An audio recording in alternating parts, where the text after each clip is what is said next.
Hi, ShamanWeaver Shiela here. I'm here to talk to you about the shamanic journey, which I'm very passionate about because it changed my life and it can change yours. So I have a few tools for the trip here that I wanted to show you, and I want to talk to you about the four most common challenges, problems that people have when they start to do a shamanic journey. So we're going to talk about the tools that you need for the journey. We're going to talk about how to prepare for the journey. We're going to talk about how to make it real in the practical world, because when you bring the information back, it's really useful to have it mean something in your life. So the first thing that you want to do when you decide that you're going to take a shamanic journey is to set an intention. And what I mean by that is the way that I like to intend is show me what I need to know about, and then you fill in the blanks. But you're setting an intention to have a shamanic journey, so there's some preparation that needs to happen first. I gathered my tools. I have smudge. And I'll show you how to use that. I have a feather so that you can waft the air around. I don't use an eye covering, but I like them because what they do is they cover your eyes, and then the buckwheat or whatever in them presses it back, presses your eyeballs back, so you start to relax. It's a beautiful thing. But I have my journal. And then I have the book that I wrote called Journeys of Transformation, Tools for the Trip, because in here it talks you through what I'm going to talk to you about today. So you might want to think about acquiring one of those. I use a horse drum, so I have my drum here. I also like to light a candle. So I gather all of my things first. I also like to lie down to do a journey. So I make sure that I've got something comfy under my neck and that I've got a blanket, because when I journey, sometimes I get chilly. So all of these things are part of the preparation for your beginning the journey. Oftentimes, that's the very first common mistake. People don't prepare, they just launch into their journey. Then they find partway through they're kind of chilly and their eyes are noticing the light. So prepare ahead of time, gather all of your tools. Think about it a little bit like if you were going to paint a room. You would gather everything first and then prep and then go into the journey. So preparation is one of the first things that people commonly don't even think about. So get your smudge, light it, and cleanse yourself. Before I came to do this today, I showered, I cleansed my body, and now with this, I cleanse my environment and myself. So you just use, I've got a feather, I think this is a seagull feather, isn't it beautiful? And I just do this to make it have more smoke, and then I waft it over top of my head and down through my body all the way to my feet. When I get to my feet, I lift them up and I say, I clear the path before me. I like to do my hands because they are, they're touching everything. So it's good for them just to get a cleanse before you go on the journey. And then you're inhaling this. Your body will begin to feel much more calm and much more relaxed, because that's what the sage does. And when you use it a few times, you'll notice that, all of it, just even the beginning of the lighting it, brings that, oh yeah, I'm calming down, I'm peaceful. And so find yourself a feather, they're everywhere. And you can use the feather, or until you get one, you can use your hand just to clear your environment. Then I like to light a candle, so I've got one over here. So I light the candle and then I call in the directions. So I'll do that for you. So here goes the candle. There we go. And I just invite all of the ancestors, all of the four directions, the east for clarity and new intentions, new beginnings, for the birds, the winged ones who are in the element of air. From the south, the coyote, I like to invite him. He brings playfulness and laughter and the sun. From the west, the bear, who knows how to walk in isolation and how to come together and to co-create. And from the north, the ancestors and the four-leggeds who know when to travel to the sweet water and when to come home again. Illumination and Father Sky from above and Mother Earth below on whom we walk. And the great hoop of life that binds us all. I ask that you guide us and teach us and show us the way. Aho. So there's a very short rendition of the longer version that I do when I'm in ceremony, but it begins to set you apart from ordinary reality. Your psyche and your spirit begins to go, oh, something different is happening here. So the preparation is one thing that we commonly miss. And then when you're all ready and you've called in the directions in whatever way is right for you, or use what I've just given you. Or if you want to, I have a Sacred Journey drumming CD, and I do all of this preparation for you. And as a matter of fact, it takes you through an entire journey. I drum for you. There's a place where you can write and concretize it, and then I close the circle. So you can always refer to that. So here we are. Now we're prepared. We have everything that we need. I'm going to bring the candle a little closer so you can see it. There we go. And then we have our journal. Okay, I use horse because it's beautiful and because my drum is horse. Horse was the first animal that I know of that allowed us to climb on it and take us on a journey. So it seems appropriate to me that I journey with this drum. This drum is 22 years old now and has been with me for all of my journeys. It's the drum that I use to journey and to help you journey. So now we're prepped. The second most common thing that people forget is an intention.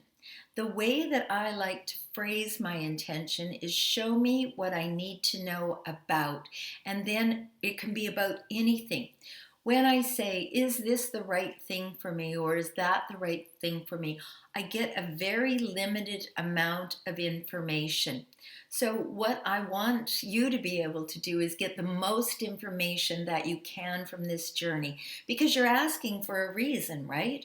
You want to know something so you can bring it back and make it part of your everyday life. So set your intention. You know, lock the door, put a little notice up that says busy for half an hour. Make sure that you're in a quiet space. This is all part of your intending. Let other people know that, I'm not going to be available for a while. And then set your intention, lie down on your blanket, get cozy, put your eye covering on. And then set your intention to be shown what you need to know. Not just is this right or is this wrong, but something broader than all of that. So your intention is really important. So that's the second thing that most people miss. The third thing that is really important as a prep, is to use your imagination. Often we're trained out of, we're schooled out of using our imagination. If it's not practical and you can't touch it, feel it, taste it, and the other, then it's not real. But in non-ordinary reality, there's a lot of realness that doesn't happen on this plane. So we have access to that. And the way that we have access is through a monotonous drum beat. I'll show you what it sounds like on my horse drum that's 23 years old. Right, so it sounds like this.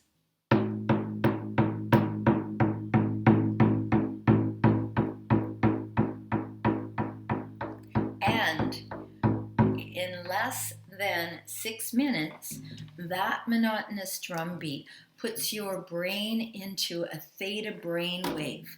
And why that's important is that in that state, in that theta state, we have access to non-ordinary reality.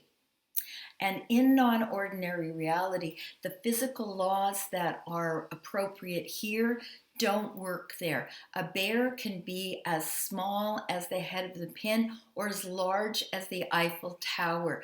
You can go out over a waterfall and fly out into the universe. In ordinary reality, if you go over a waterfall, we have gravity. In non-ordinary reality, there's no gravity. There are no physical laws that work here that actually work there. So you can construct an entire village in 20 minutes, and you can go on journeys that take you places that in this world would take you hours and weeks to get to. So it's quick. You can set your intention to be shown. You can learn from these journeys. As a matter of fact, you become the visionary. You become knowing that you are the visionary in your life, because that's the first thing that's necessary, is for you to have a vision of setting time aside, setting intention, getting information, and then bringing it back and making it useful. In order to do that, you've got to use your imagination. We've been schooled out of it, like I was saying, but we're going to school you back into it. Because can you imagine if Tesla had have gone, ooh, I can't really use my imagination, or or any of the great inventors, I can't use my imagination. That's where it all begins. Your imagination is gateway to your soul. So when I get asked, what if I'm just using my imagination? I'm like, you're on the right track, because non-ordinary reality isn't non-imaginary. It's all imaginary. But the information that you get there and what you come back with is practical and useful and concrete, because every journey has a lesson. So you learn something, and when you learn something, you have the ability to heal. So you set your intention. Show me what I need to know about, let's say it's this workplace or this career, or maybe it's about leaving this workplace and moving into something else. You get useful and practical information. And what I've done in this book, and what I teach when I teach the shamanic journey, is to use archetypes to understand the information that you're getting. These archetypes are amazing because they're the visionary, that's you, the enlightened spiritual warrior, the healer, and the teacher, and the magician. So what happens is you see yourself in the journey doing things. That's the enlightened spiritual warrior. You get the lesson, you find out, oh, there's a lesson for me here. You get the lesson and you have the ability to heal. The thing about journeys and about bringing back the information to this world is it needs to be concrete. So we do things like we take action after the journey. So your preparation is done, you're all ready, you're smudged, you're clean, you're laying down, your eye covering is on, the monotonous drum beat happens, you set your intention to get information, you get information. One of the things that I've noticed over time is that sometimes people think that because it isn't concrete and physical in this world, that it's not relevant. But as soon as you begin to make it concrete, you go out and you get something. Maybe you get a journal with horse on it, because one of my guides, my drum, is horse. Early on, horse was really magical and amazing for me. I don't see him much anymore because your guides change over time. So I don't need the lessons that horse brought me early on, that, I had courage, I had strength, I was enough. This was what horse taught me. And so now when I'm drumming, I'm also listening to the resonance of the horse. It is in every cell of my body. 22 years of drumming with this drum, it's a cellular kind of memory now. And it reminds me that all things are possible. And so when you make it concrete, you get a journal, you have prepared, you have set sacred space, you have used your imagination to support your intention. You drum, and usually the drumming, the way that I like to do it, it's about 20 minutes or so. And over time, you'll get the information in shorter and shorter amounts of time. So now I don't need to journey for 20 minutes any longer. It comes much more quickly. Concretize it by writing it in your journal. The reason that this is important is that muscles have memories. So you're not doing this, you're actually writing it old school. And because you're doing that, the muscles will hold the memories. So you write it, and as you write it, you might notice that your imagination gets activated even more, because as you write it, you're going to start remembering. You know, in the early days, I journeyed by a high cliff that had a root sticking out of it and a little flower. And I actually have found that location. It's on the beach just close to where I live. But it was concrete for me. I could see it. And then look, after all those years, it took me decades, but I finally found the exact spot that I started. It's a beautiful thing to do that. So you make it come out of your imagination. You use it so that you have access to non-ordinary reality and the imaginal. And you bring that information back and you take an action. That step of taking the action is really what concretizes it in the world. You write it down. As you write it, you will find more information comes. Maybe you forgot a little piece. If you have the great good fortune, you can actually tell your journey to someone else, and that someone else might know you a little bit. It doesn't even matter whether they know you at all, but they will say, "Oh, I heard this in your journey." So when you share your journeys, you actually get information from other people that's helpful in your life. Then you make it concrete. You get yourself a statue of your guide that showed up. Our first journey is always to find a guide to learn about how to do the shamanic journey. So you get that guide, you ask for a guide.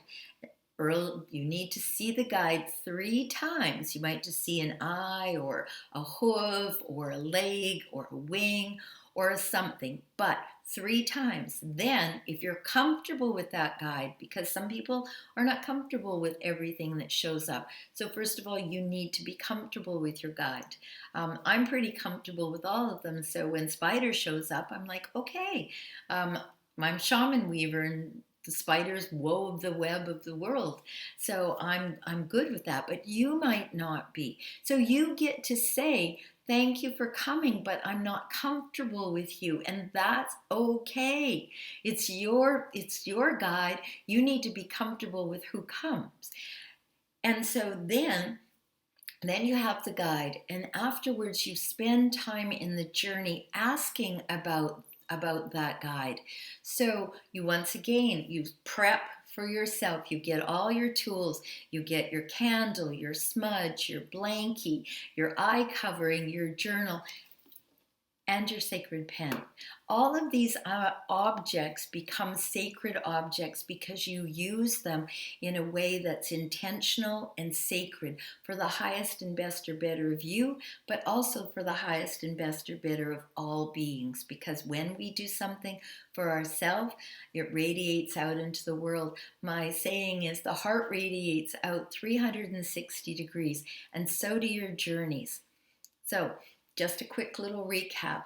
The 4 common mistakes are lack of preparation, no intention, refusal or refusal to use your imagination, and then no way of making it concrete. So if it's not concrete, it's not useful. When it's useful, your life shifts and changes. So my book is available on Amazon. I have a sacred drumming MP3 audio file on my website, so feel free to get that. And if I can help you in any way, have a better journey through life, tools for the trip, just let me know. Bliss, and let me know how this works for you. Bye-bye, everyone. ShamanWeaver.com, and join Enlightened Spiritual Warriors.